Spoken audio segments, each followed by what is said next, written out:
Bob? Gun.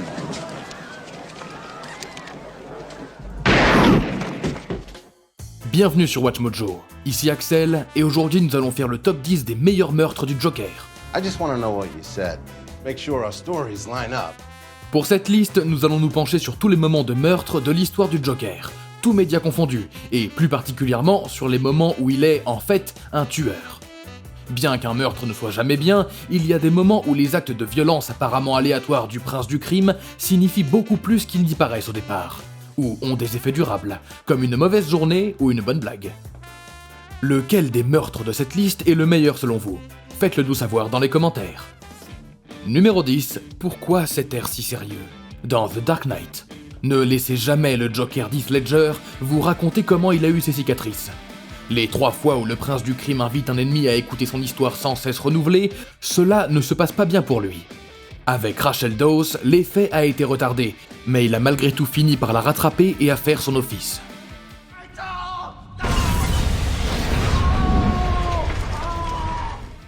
Ce premier numéro de la liste se concentre sur son meurtre de Gamble, le chef de la mafia, joué par Michael J. White.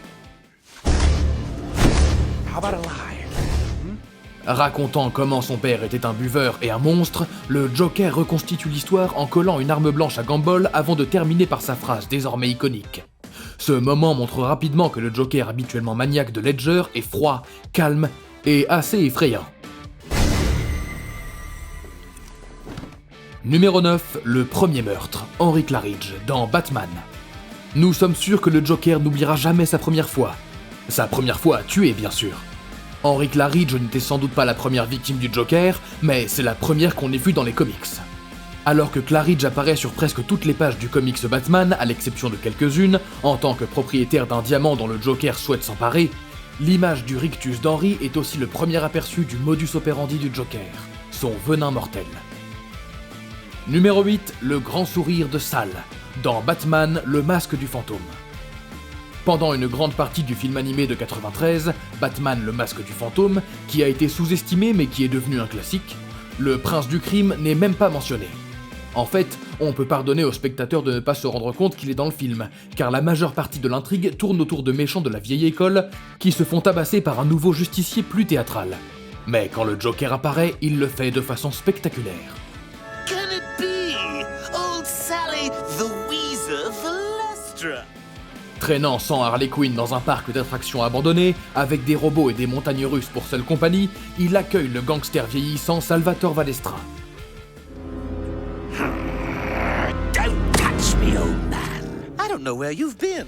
On retrouve un Salvatore effrayé en train de demander de l'aide à son vieil employé, mais le Joker s'assure qu'il reparte avec le sourire. Sans vie, mais avec le sourire.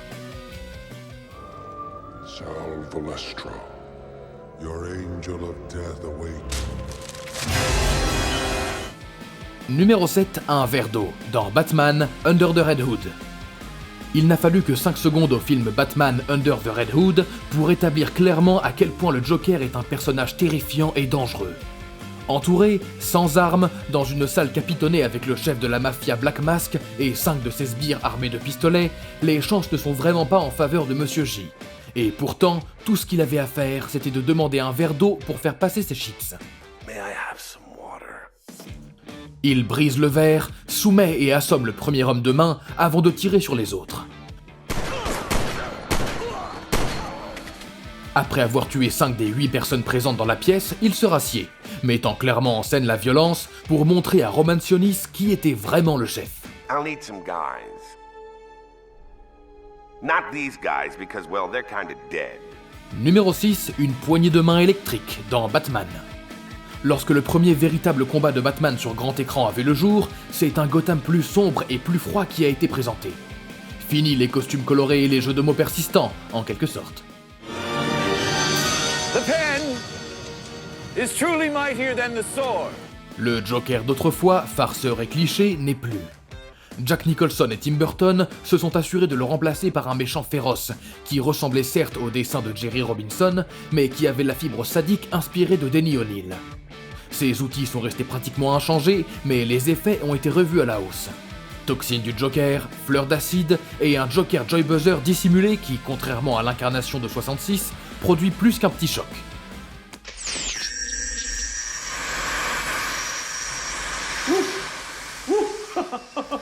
Le pauvre Antoine a découvert qu'une poignée de main du Joker pouvait le faire frire sur place.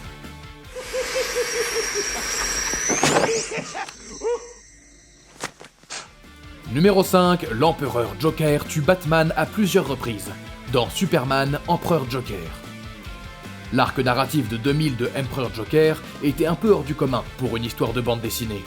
Le pendule oscillait assez fort entre le macabre et la folie. À un moment, on voit un Joker imprégné de magie dévorer le pays de Chine et tous ses habitants. D'autre part, Joker a soumis Batman à une multitude de morts. Un événement si traumatisant que le Caped Crusader a dû en effacer la mémoire.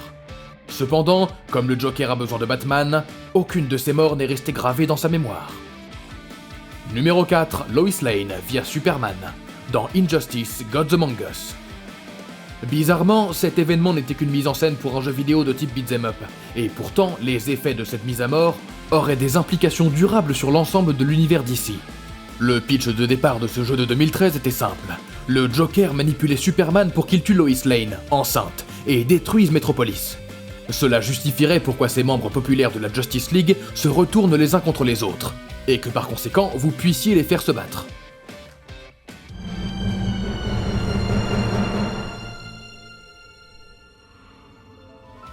Cette scène était si intelligente qu'elle a donné lieu à une histoire brillante et très en phase avec le personnage du Joker. You drugged me! Made me... Lois. Numéro 3, le coup de crayon, dans The Dark Knight. Jusqu'au moment où le Joker a annoncé sa présence dans une pièce remplie de chefs de la mafia, le public n'avait pas vraiment eu l'occasion de voir le prince du crime faire quelque chose de jokerien. I thought my jokes were bad.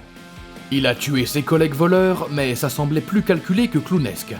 Son visage était justifié pour tenter d'effrayer les gens. Ce qui montre vraiment que ce Joker est unique, c'est qu'il est atypique. Même en entrant dans la réunion, il faisait semblant de rire. Le tour du crayon qui disparaît est violent et étrangement drôle, mais aussi réalisé sans un soupçon de folie. How about a magic trick? I'm gonna make this pencil disappear. Pourtant, il a réussi à résumer à quel point le Joker de Heath Ledger était dangereux et imprévisible, ainsi que l'ingéniosité dont il faisait preuve pour rendre son environnement dangereux.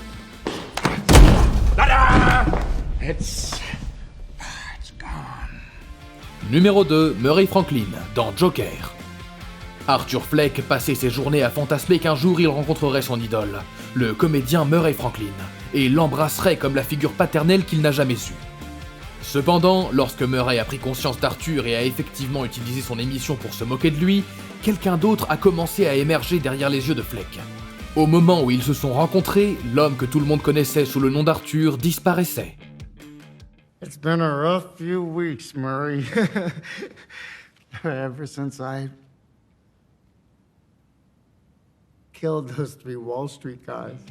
Finalement, alors que Fleck semble tirer sur Murray Franklin en direct à la télévision, c'est le Joker qui prend vie, confirmant une fois pour toutes qu'Arthur n'est plus. Un coup de feu et 2 vies détruites. Pour cet article, nous considérerons qu'il s'agit du premier meurtre du Joker, car c'est Arthur qui contrôlait la situation jusqu'à son matricide.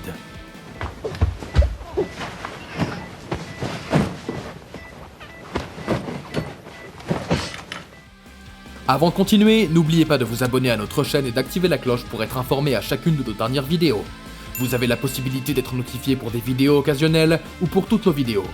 Et si vous êtes sur votre téléphone, assurez-vous d'aller dans vos paramètres et d'activer les notifications. Numéro 1, Jason Todd dans Batman A Death in the Family. Pour ceux qui sont devenus fans du mythe de Batman dans les années 80, vous ne savez peut-être pas que le Chevalier Noir n'était pas aussi sombre. Bien sûr, il y avait des histoires plus matures, mais il était difficile pour les piliers de DC Comics de se défaire de l'influence de l'âge d'or. Tout change en 1988, avec les actions du Joker dans The Killing Joke. Le Joker met fin à la lutte contre le crime de Batgirl d'un coup de feu paralysant. La même année, le Joker entreprend un événement sans précédent et tue le 2e Robin, en le matraquant violemment à mort et en le faisant exploser. Ce moment remplit Batman de rage, et cet acte meurtrier a influencé les scénarios de chaque média depuis lors. Bien que Jason Todd revienne, les choses ne seront plus jamais comme avant. Vous êtes d'accord avec nos choix? Pensez à regarder ces vidéos sur WatchMojo, et n'oubliez pas de vous abonner et d'activer la cloche pour être informé à chacune de nos dernières vidéos. C'était Axel, merci d'avoir regardé, et à la prochaine.